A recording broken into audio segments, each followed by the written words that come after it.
Afternoon students.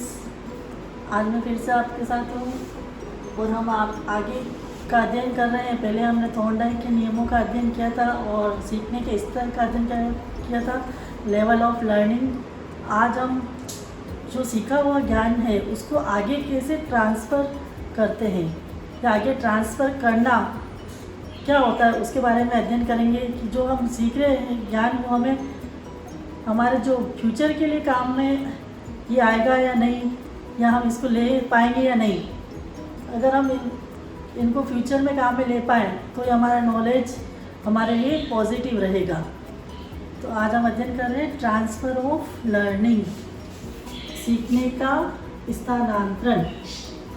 किसी एक क्षेत्र में सीखे हुए ज्ञान एवं कौशल का किसी अन्य क्षेत्र में प्रयोग होना। हमने किसी एक क्षेत्र में कुछ सीखा है और हम उसका आगे का उस नॉलेज का उपयोग ले पा रहे हैं या नहीं, इसका हमें अध्ययन करना है। The carry over of knowledge and skill from one learning area to another area. किसी एक क्षेत्र में सीखे हुए ज्ञान एवं कौशल का किसी अन्य क्षेत्र में प्रयोग में लेना, कि हमने जो फर्स्ट क्लास में पढ़ा है वो हमारे सेकेंड या थर्ड क्लास में काम आ रहा है या नहीं। आज मैंने अगर कुछ कंप्यूटर सीखा है तो वो कंप्यूटर का जो नॉलेज है वो मेरा आगे काम आ रहा है या नहीं। अगर मेरे आगे काम आता है भविष्य में ये नॉलेज तो मेरा सीखना पॉजिटिव है, अन्यथा मेरा सीखना पॉजिटिव नहीं है। आगे हम अध्ययन कर रहे हैं इसके types of transfer of learning, कि ट्रांसफ़र ऑफ लर्निंग के कितने प्रकार होते हैं।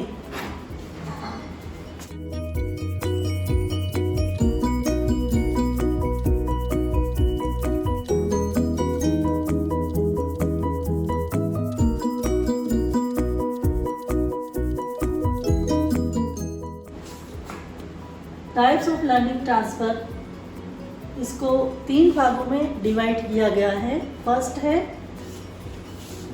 धनात्मक स्थानांतरण। धनात्मक स्थानांतरण, पॉजिटिव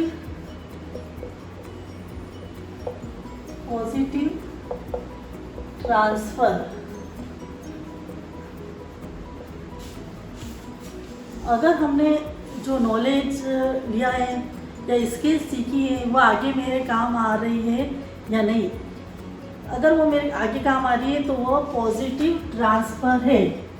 जैसे एग्जांपल, एक स्टूडेंट ने साइकिल चलाना सीखा।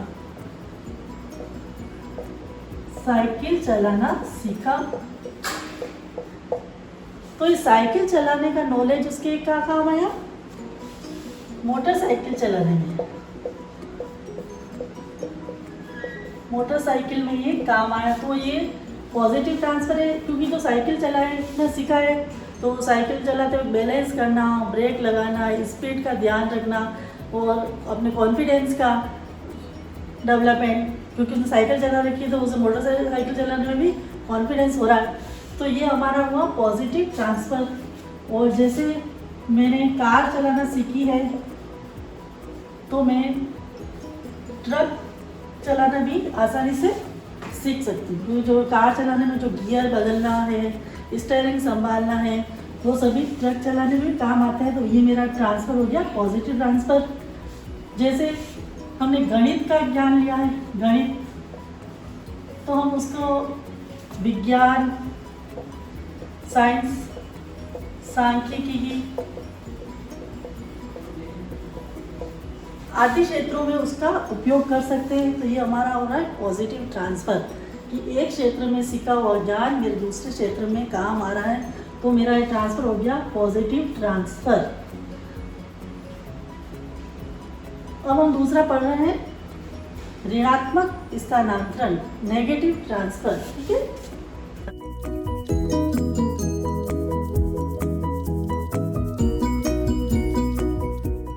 दूसरा है हमारा है सेकंड पॉइंट है ऋणात्मक स्थानांतरण, नेगेटिव ट्रांसफ़र।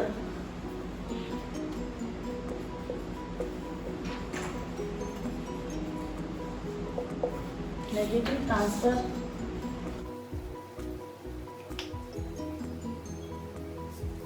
दूसरा हमारा पॉइंट है ऋणात्मक स्थानांतरण, नेगेटिव ट्रांसफर। अगर किसी हमने एक एरिया में जो नॉलेज लिया है वो मेरे दूसरे एरिया में काम में नहीं आ रहा है, उसका कोई उपयोग नहीं हो रहा है, तो वो होगा मेरा नेगेटिव ट्रांसफर। और इसके जो एग्जाम्पल है वो है जैसे हमने हिंदी भाषा में गिनती सीखी थी 1 2 3, और अंग्रेजी में हमने क्या सीखा, अंग्रेजी भाषा में सीखी 1 2 3। तो ये सीखना अलग है और ये सीखना अलग है, ये गिनती हमारे इस सीखने से डिफरेंस है, तो ये हमारे यहाँ पे काम नहीं आ रही है। और अगर हमने कोई साइंस का कुछ पढ़ा है तो हमारे हिंदी के विषय में कुछ काम नहीं आ रहा है। जैसे विज्ञान में जो हमने सीखा है वो हमारे हिंदी में कहीं काम नहीं आ रहा है, तो हमारा हुआ नेगेटिव ट्रांसफर। अगर हम क्योंकि हम उस सीखे हुए ज्ञान का कोई उपयोग नहीं कर पा रहे हैं।